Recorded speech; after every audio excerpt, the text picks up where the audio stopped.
Hello friends, स्वागत है आपका हमारे YouTube channel AST coaching classes में। आज हम लोग जॉन कीट्स के द्वारा लिखी गई पोयम ला बेली डिम सेंस मर्सी के बारे में हम लोग पढ़ेंगे। जॉन कीट्स का जन्म 1795 ईस्वी में हुआ था और इनकी मृत्यु 1821 ईस्वी में हुई थी।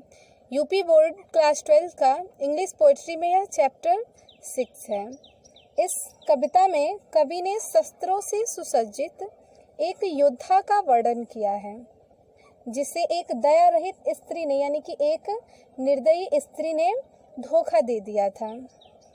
ये जो योद्धा है, शस्त्रों से सुसज्जित योद्धा जो बताया जा रहा है, ये कोई और नहीं बल्कि स्वयं कवि ही है। एक्चुअली होता क्या है कि कवि को अपनी युवावस्था में किसी फैनी ब्राउने नामक एक स्त्री से प्रेम हो जाता है और जिससे वह शादी नहीं कर पाते हैं। तो उनसे शादी नहीं कर पाने का जो दुख है, जो निराशा है उनके जीवन में, उसी को कवि ने इस पोएम में यहाँ पे वर्णन किया है। तो शुरू करते हैं इस पोएम को हम लोग पढ़ना।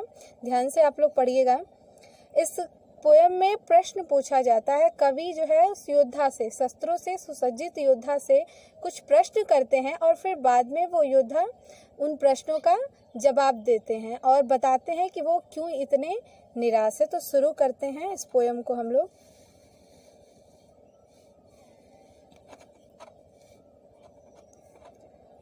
फर्स्ट स्टैंजा है ये।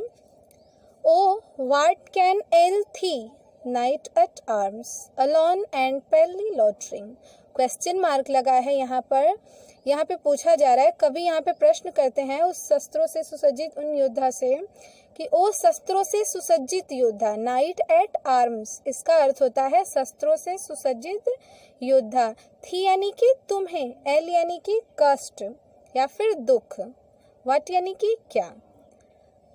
ओ शस्त्रों से सुसज्जित योद्धा, तुम्हें क्या कष्ट हो सकता है। अलोन एंड पेली लॉटरिंग, तुम इस तरह अकेले और दुख के कारण मुरझाए हुए, यानी कि दुख से, पेली यानी होता है हल्का पीला, लॉटरिंग यानी कि घूम रहे हो। तुम्हारा चेहरा दुख के कारण पीला पड़ गया है और तुम इस तरह अकेले क्यों घूम रहे हो, तुम्हें क्या कष्ट हो सकता है।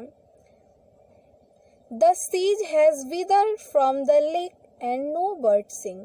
फिर आगे पोइट कहते हैं सेज, सेज यानी होता है घास, विदर्ड यानी कि सूख चुका, सूख गया है।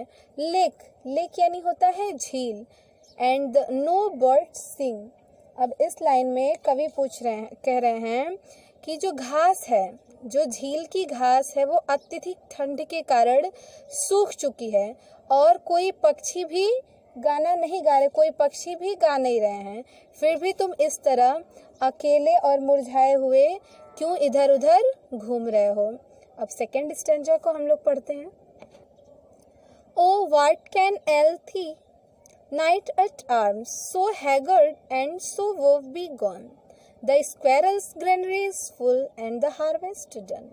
यहाँ पे भी क्वेश्चन मार्क लगा हुआ है। यहाँ पे भी अगेन पोएट क्वेश्चन कर रहे हैं कि ओ शस्त्रों से सुसज्जित योद्धा, सो हैगर्ड, हैगर्ड यानी होता है दुबला और पतला, सो वोव बिगॉन, वोव बिगॉन यानी कि दुख से पीड़ित दिखाई देना। ओ शस्त्रों से सुसज्जित योद्धा, तुम अत्यधिक दुबले और पतले दिखाई दे रहे हो और तुम दुख से बहुत पीड़ित दिखाई दे रहे हो। तुम्हें क्या दुख हो सकता है। The squirrel's granary is full, squirrel, squirrel यानी होता है गिलहरी, ग्रेनरी यानी कि अन्नागार, भंडारण, इज फुल। यहाँ पे कवि कह रहे हैं कि गिलहरी ने भी अपना अनाज भर लिया है। गिलहरी ने भी, सर्द ऋतु आरंभ हो गई है अब, और गिलहरी ने भी जाड़े के लिए अपना अनाज भर लिया है। And the harvest done, harvest यानी कि फसल, और अब तो फसल भी कट चुकी है। फिर भी तुम इस तरह से क्यों घूम रहे हो, तुम्हें क्या कष्ट हो सकता है। तीसरा स्टेंजा को हम लोग देखते हैं। आई सी अ लिली ऑन थी bro with anguish must and fever due. यहाँ पे पोएट कह रहे हैं आई सी ए लिली, लिली यानी कि कुमुदनी, ऑन थी ब्रो, कवि यहाँ पे कहते हैं कि मैं तुम्हारे ललाट पर, मैं तुम्हारे मस्तक पर एक कुमुदनी का पुष्प देखता हूँ। कुमुदनी का पुष्प देखना यानी कि चिंता की लकीरें, माथे पर चिंता की लकीरें देखना, चिंता के घोर बादल छाए हुए देखना। यहाँ पे कवि कहते हैं कि मैं तुम्हारे चेहरे मस्तक पर कुमुदनी का पुष्प देखता हूँ, अर्थात तुम्हारा चेहरा जो है रक्तहीन हो गया है। विथ एंग्विश मस्ट, एंग्विश यानी होता है कि मानसिक पीड़ा, मस्ट यानी कि नमी, और फीवर ड्यू यानी कि पसीना। अब इस लाइन में बताया जा रहा है कि मानसिक पीड़ा के कारण तुम्हारा मस्तिष्क पसीने से गीला हो गया है। And on thy cheeks of fading rose fast wither too, और जो तुम्हारे गुलाबी गालों की सुंदरता है, फेडिंग यानी मुरझाना, फास्ट यानी बहुत तेजी से, विदर्ड यानी कि सूख गया, यानी कि जो तुम्हारे गुलाबी गालों की सुंदरता है वो भी बहुत तेजी से अब मुरझा रही है, बहुत तेजी से वो भी सूखता चला जा रहा है। तुम्हारे गुलाबी सुंदर गालों की सुंदरता भी अब मुरझा गई है। अब अगले स्टैंजा को देखते हैं, स्टैंजा 4। अब यहाँ तक तो स्टैंजा 3 तक तो कवि अब उनसे पूछ रहा था क्वेश्चन, लेकिन अब 4th स्टैंजा से क्या होगा कि अब वो योद्धा, शस्त्रों से सुसज्जित योद्धा अब यहाँ पर उत्तर देते हैं, आंसर देते हैं पोएट के क्वेश्चन का। जो भी क्वेश्चन अभी तक किए पोएट ने, उन सब का योद्धा यहाँ पे आंसर देंगे। I met a lady in the meads, meads यानी होता है चारागाह, लेडी यानी कि औरत या फिर स्त्री। यहाँ पे वो योद्धा कहते हैं कि मैं चारागाह में एक स्त्री से मिला, मैं चारागाह में एक स्त्री से मिला, फुल ब्यूटीफुल, जो कि बहुत सुंदर थी। वह स्त्री कैसी थी? बहुत सुंदर थी। अ फेरिस चाइल्ड, फेरिस चाइल्ड, और उसे देखने पर ऐसा लग रहा था कि वो किसी परियों की पुत्री की तरह लग रही थी, वो किसी परियों की बच्ची की जैसे, किसी परी की पुत्री के जैसे वो स्त्री दिखाई दे रही थी। हर हेयर वाज लॉन्ग, और उसके हेयर यानी उसके बाल कैसे थे? लंबे थे। हर फुट वाज लाइट, और उसके पैर लाइट यानी कि हल्का, और उसके पैर हल्के थे। And her eyes were wild, और उसकी आंखें प्रेम भरी थी, यानी कि उसकी आंखें कामुक थी, उसकी आंखें प्रेम से भरी हुई थी। नेक्स्ट स्टेंजा में क्या बता रहे हैं देखिए। I made a garland for her head, अब यहाँ पे योद्धा कह रहे हैं कि मैंने उसके सर के लिए, हेड यानी कि सिर, मैंने उसके सिर के लिए गार्लैंड यानी कि फूलों की माला, मैंने उसके सिर के लिए फूलों की माला बनाई। एंड ब्रेसलेट, और फूलों के कंगन भी बनाए, उनके हाथों के लिए मैंने कंगन भी बनाए फूलों के। एंड फ्रेगनेंट जोन, जोन यानी कि करधनी, कमर बंद, फ्रेगनेंट यानी कि फूलों की, और उसके कमर के लिए फूलों की कमर बंद भी बनाए, करधनी भी बनाई। She looked at me as she did love, अब यहाँ पे वो कहते हैं कि उसने मुझे इस तरह देखा, उस स्त्री ने मुझे इस तरह देखा जैसे कि वो मुझसे प्रेम करती हो, जैसे कि वो मुझसे लव करती हो। एंड मेट स्वीट मून, और उसने मुझे देखकर, और उस स्त्री ने मुझे इस तरह से देखा जैसे कि वो मुझे प्रेम करती हो, तथा उसने मुझे देखकर आहें भी भरी। मून यानी होता है प्यार की आहें भरना।